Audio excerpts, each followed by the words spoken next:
Welcome to the Wounds of the Faithful podcast, brought to you by DSW Ministries. Your host is singer, songwriter, speaker, and domestic violence advocate Diana Winkler. She is passionate about helping survivors in the church heal from domestic violence and abuse and trauma. This podcast is not a substitute for professional counseling or qualified medical help. Now, here is Diana.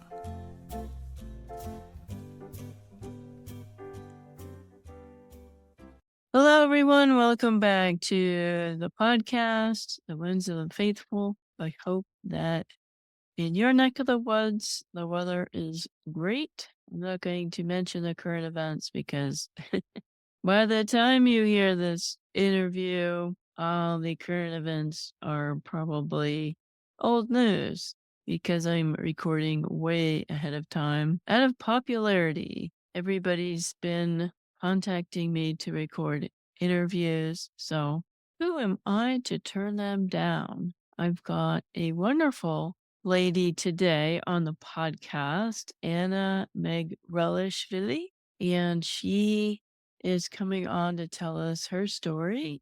She is from Eastern Europe and a survivor of abuse and racism and poverty, child abuse.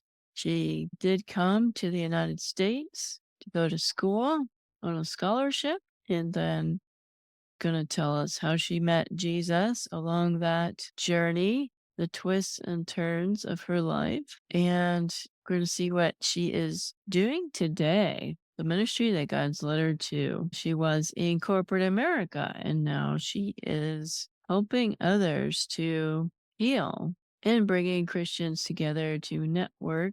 She also does these silent retreats that are very intriguing. You've probably been on a retreat, men's retreat or a ladies' retreat with your church or scout troops or some kind of a business retreat. This one is completely silent she goes to. I'm interested in hearing what that's about. But I've heard her on other podcasts, and she is a fabulous speaker, and she tells her story very well. And it is amazing her journey that she has gone through. I know you're going to enjoy Anna and her conversation with me today. Without further ado, here's Anna. I am so glad to have my guest today, Anna Megrelishvili. Welcome to the podcast. Thank you so much. It's such an honor to be here. I really love your name. You are from the country of Georgia, is that right? Not the city That's of, right. not the That's state right. Georgia. Well, it's funny because I am from country Georgia in Eastern Europe, and I currently live in the state Georgia, so it gets pretty confusing. Oh, wow. And I don't know anything about Georgia, the country. What is it like? It's different now, and it was completely different when I was growing up. So it's almost like when I was growing up, it was still recovering from the collapse of the Soviet Union, very developing third world. Like I grew up not having electricity all the time, no hot water, just really failed state of affairs. And now that I go back, it's really has come so far. It's really like a European country now, very much more developed. Women's roles are a lot more advanced than when I was growing up. So it's changed quite a bit, but it has a really rich history, a rich culture, amazing food. I love going back every year. Oh, wow. Now, you were a immigrant from Georgia to Russia, is that right? Yes. So I have an interesting story. I think from birth, I just love to make an entrance. So I actually was born on a moving train. Oh. Yes. So my mother was traveling from, well, back then it was still Soviet Union, but geographically from Moscow, Russia to Georgia for the summer holidays. And I decided to come a month early and surprise everyone. And so my mother went into labor while in the middle of nowhere in Russia and so gave birth to me on a moving train. So I joke that even from birth, I really like to make an entrance into this world. Yeah. But then my family is from Georgia, but we lived in Russia since I was 2 until I was 12. And it was an interesting dynamic back then. So Russia was going through this war with this region called Chechnya. And it's this region in the Caucasus Mountains. And look wise, for those who are just listening, I have very dark hair. I have brown eyes. But most Russians really are blonde, blue eyed. And we stood out in the community. And so when I was growing up, there was this really big wave of racism toward people who looked like me because of the war. Mm. And so they had this term that they called us. And so in Russian, it's черножопая, and it translates as black ass. And so that was the term that was used toward people who looked like me. Even as a child, I heard this from children in school, from people just like driving in cars. And so it's really interesting that technically I'm white, but then I experienced this kind of racism growing up in Russia. And so it really put this kind of, I don't know, trauma on me thinking that I was ugly, right? Because when you don't fit into a society where standard of beauty is something completely different for what you look like, I just felt very ugly. I was not set to amount for anything. So it's an interesting dynamic because when I moved back to Georgia, where most people look like me, and suddenly as a 12-year-old, I had all this attention from boys, and I was like, well, this is weird. What's happening here? I am suddenly in the middle of attention. Interesting dynamic. Just never felt like I fit in Russia. And then my parents made a mistake that I think many parents make when they are immigrants in a different country. They didn't teach me Georgian language. I spoke Russian. And so when I moved back to Georgia, I didn't speak the language. So yet again, I felt like an outsider in my own culture and I had to learn the language, had to get acclimated into it.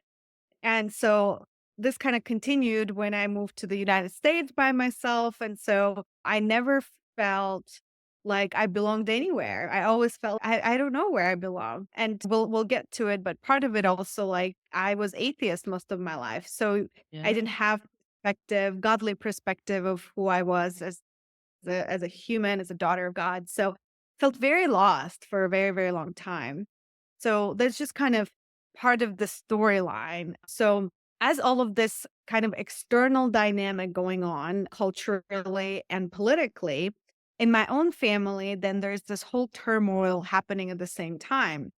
So I grew up in a family where really generational trauma kept passing on generation to generation. I know 4 generations on my mother's side and 3 generations on my father's side. And as I started looking, really the story repeated itself from my great grandmother all the way down to me. And my father was an abusive alcoholic. And that was really passed on to him from my grandfather because he was an abusive alcoholic within his family. And so what my father was seeing growing up, and then the abused became the abuser, which as was very common and it happens. And it's quite rare to be the breaker of that cycle. And so I became the breaker of that cycle because I was seeing this and I always felt like I did not belong in my family. Sometimes I felt like I was adopted or something because I'm like, I don't want to be even associated with this. And my father sexually abused me since age 8 until 13. And so my childhood was really snatched away from me by my own father. It's a trauma that really happens to a lot of women and some men as well, but it's a taboo topic most of the time. People don't really talk about it, and it's such a shameful topic. But I do want to talk about, so I'm an advocate against child sexual abuse, and I talk about trauma and how it affects us long term. What this ends up doing to us is making us feel very, very isolated. I can almost guarantee in every room that I walk in, even people will be listening, there will be somebody who experienced it at some point in their lives, right? And a lot of the times there's this shame that we carry. I want to talk about the effects that trauma has on us. I want to share my personal story. For me, it morphed into me becoming a hyperachiever. So that's one of the flip point sides of the trauma. When you experience child sexual abuse, you basically think that you're not as worthy as other people. And so for me, I overcompensated. So I worked so hard to study, to get the best education, to get the best jobs, in the detriment to my health. Really, work became escape from my thoughts from the past. And it got to the point where, and I'm not talking the cute, oh, I just work so much. No, I took it to the extreme where I would even be only allowing myself to watch TV if I was productive at the same time. And that meant I was either cleaning, I was ironing, or I was cooking. Like it had to be all productive at this all the time. And so what would end up happening is every year I would get so physically sick because my body would just needed that rest. And that would be the only time I would allow myself to rest, to just lay on the couch, watch TV, and really recover and rest. And God teaches us in the Bible that rest is just as important as work. There is a reason why we're supposed to recharge, but I really didn't allow myself to do that. Mm. And so this happened for many, many years to the point where I was a workaholic climbing that corporate ladder. Wealth acquisition became my God. I didn't really have community, didn't have friends because all I focused on is work, work, work, right? That was one of the effect of the trauma. The other one that was very interesting is for many years, I logically explained to myself why I didn't want to have children.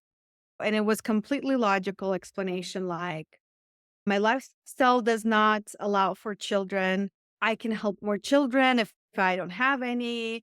I don't need to have children to be fulfilled. All these messages. And I didn't even realize that this was all my trauma response until I started going through all this different healing. And we will talk about all the healing that I've gone through. But at some point, it felt like a switch, like it just turned on. And next day, unexpectedly, during this breakthrough in my healing, I just suddenly wanted to have children and I wanted to be a mother. And so I shared this story not because I believe that every woman is supposed to be a mother. No, that's entirely a woman's choice. But I share this story because I am truly passionate that every survivor of any abuse makes their decision, whatever the decision is, because it's truly their decision and it's not trauma dictating their decision. Because think about my story. My trauma could have deprived me from experiencing something so beautiful. Now, I don't know if God has in plans for me to have children, right? It hasn't happened yet, but I know that whatever it's going to be, it's now my choice. It is not trauma dictating it. And I'm truly passionate sharing this story so that people understand that sometimes it's so engraved in us, we don't even understand ourselves that well Mhm. because it's coming from so long ago, from our childhood. Yeah. Thank you for mentioning that. I don't think anybody's ever mentioned I don't want to have children because of the trauma. You even, with your abuse and your background, you felt that your value as a woman was just based on, okay, the chores you could do, or what kind of husband you could get, or birthing Right. babies. That was instilled Yes. into that culture, right? Right. So when I was growing up, it's a little bit different now. That it's incredible how generation just changed. But when I was growing up, my own family would tell me like, "Oh, your future is just you're going to get married at 16 and you're going to have children and that's your future," right? And it's really a miracle that I am even here because imagine growing up as a woman and a young woman, and everybody's telling you your only worthiness is by what kind of husband you can attract, right? There's really no other value to you. And in my culture, I had a brother, and my brother was not required to do anything at home. He didn't even have to make his own bed. Well, I, since age 12, was basically a housekeeper. Like I did entire cleaning and washing dishes and then eventually cooking and more as I grew up. And to the point where like my father was not working. He was sitting on the couch or laying on the couch while I was doing homework. But yet I had to be interrupted by homework if he wanted to get coffee. I had to get up, go make him coffee, bring coffee, like very servant attitude toward women, right? And I want to really bring this story here that the only reason why I'm here is really because of God. But back then, I didn't even know it was God. Okay. Mm. So I grew up in a society where everybody called themselves Orthodox Christian. But really, it was very cultural and it's very like ritualistic. People went to church to do certain rituals. They didn't even know why they were doing it. I didn't know who Jesus was. It was just like we went to church to light candles because everybody else did. Okay. And I had this moment, and only now, after I know God, I can recollect that story and know that this was the first time I've encountered God's voice, but I didn't know it back then. So I was 12 or 13, and it was a break between classes, and I was standing outside in the school courtyard. And I don't have really a lot of memories from my childhood that are very clear. My brain just shut that part of my life.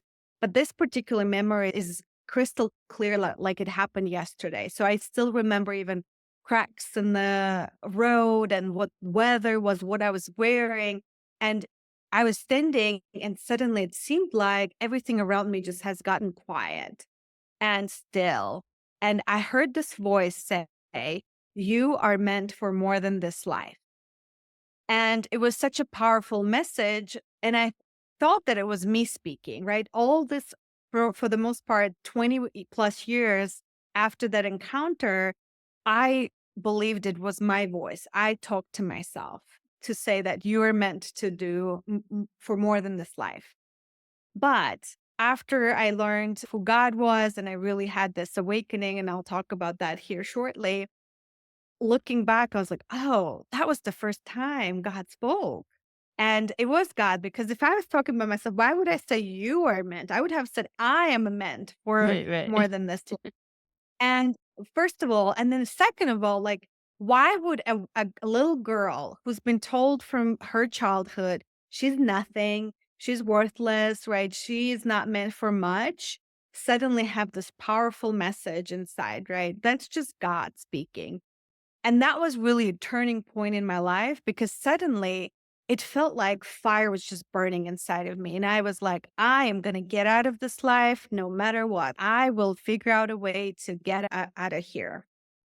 So that was really an important encounter with God. Mhm. So as I was growing up, my chance came when I was 20. I got full scholarship to come to Berea College in Kentucky. So I immigrated to the United States by myself, started my life over. Then I stayed for master's and then build my career. And so like really was really determined to make something of myself and build wealth and experience all this life. What did Um, your family think of that? At that point, I really was not dependent on my family. I was already That's good. working by myself, and I just didn't ask. I'm Oh, leaving. right. Yes. I need to get out. And it's interesting, when I came, my mother finally divorced my father only after I left. And one thing I wanted to mention is that my mother didn't know about the abuse until after I was close to graduating college in the United States, and she was divorced. She didn't know about it. I was carrying this burden by myself for so many years. And it's common. It's so common. On average, it takes a survivor over 20 years to even say it out loud that happened to them. And some never do. But if anybody is right now listening that has experienced it and has been carrying it just by themselves, I want you to know that speaking about it is very important journey in your healing.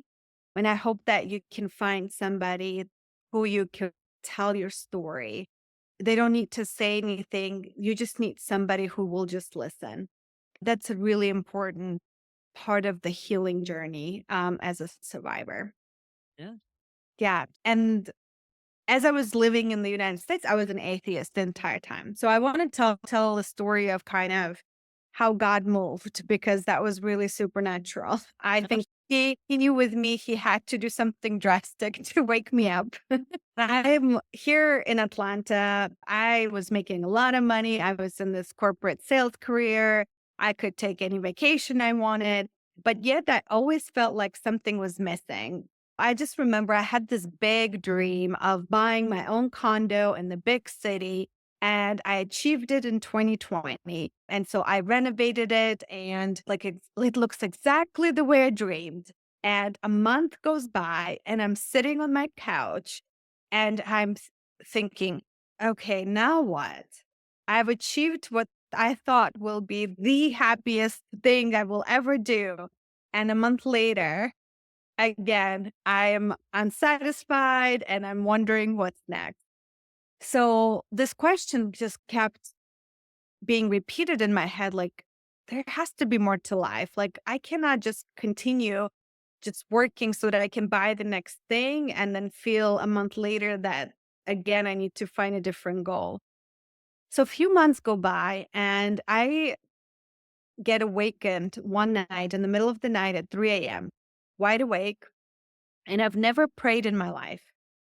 And that night I felt compelled to pray. So I just said, God, if you exist, can you tell me what the purpose of my life is? Like, why do I feel this way? And what followed was quite supernatural.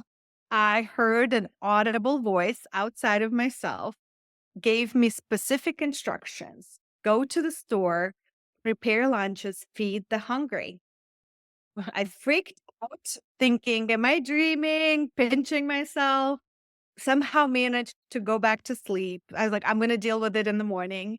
And then when I woke up in the morning, I knew that what I experienced was real. And so I called into work and I told them I can't come in to work today. And I followed the instruction. So I went to the store, I bought the supplies, and then I made 24 bags of lunches, packed them all up, got in my car, and started driving downtown Atlanta, where I currently live. So in the past, I've seen a lot of homeless in the downtown area. So I just started driving. Every time I would come across a homeless person, I would stop, offer them lunch, keep going. Right. So I was doing it for about an hour. And then I come across a group hanging out together.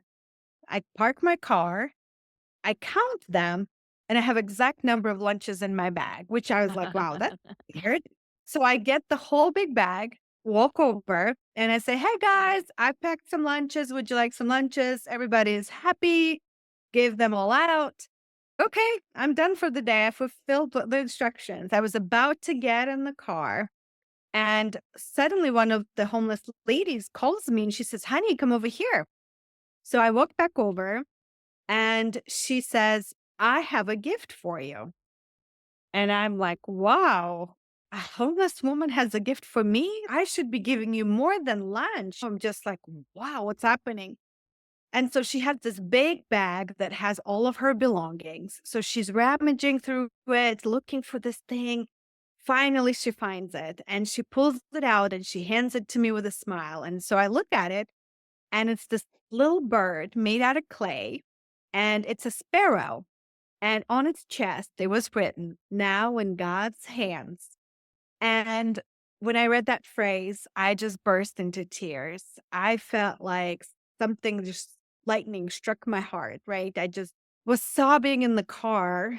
And the same phrase kept repeating: God is real. God is real. God is real. And so I knew God was calling me. So I drive home and I order my very first Bible from Amazon. So the Bible arrives the next day. So I start reading it cover to cover. And as I'm reading it, I'm not really understanding half of the things that are written in it. So I said, okay, I need help figuring this out. So then I Google best churches in Atlanta, like you would Google a restaurant and basically pick a church based on reviews. And I just start going. So then I started going to church and I was learning more and more. And I was like, okay. So starting understanding this is what it means to be a follower of Jesus. And so as I'm learning, I'm also understanding that I need to make some changes in my life. Like the way I've been living, I cannot continue living this way so that I can truly live God-centered life. And the biggest revelation was that my life is not all about me.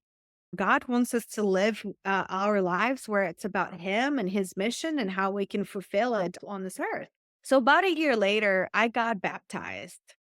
And here's an interesting story about how God works in a long term vision. When I first came to this country and as a foreign exchange student, I got paired as a host daughter to a host family in Berea. And my host father is a pastor at Berea Baptist Church, and my host mother works for International Mission Board. They gently always try to introduce me to Jesus, never really pressuring me. I've gone to church with them a couple of times, but I really was not receptive of anything. And for 10 years, they prayed for my salvation, not giving up. And how many people would have thought, oh, she's never getting saved? We've been doing it for 10 years. And yet, when I had this encounter with God, they were the first people I called, and they were just crying and rejoicing, knowing that I was saved. And so when I decided I was ready to be baptized, I drove to Kentucky, and my host father was the one who baptized me in front of his entire church. Oh, wow. Yeah, it was very, very emotional because finally that wall I had disappeared and I understood how much closer we can be now. And they were rejoicing that their prayers were finally answered. And so Amen. that was very, very beautiful experience of seeing how God was weaving the story for quite some time. I love to say your story is proof about, God speaking to you.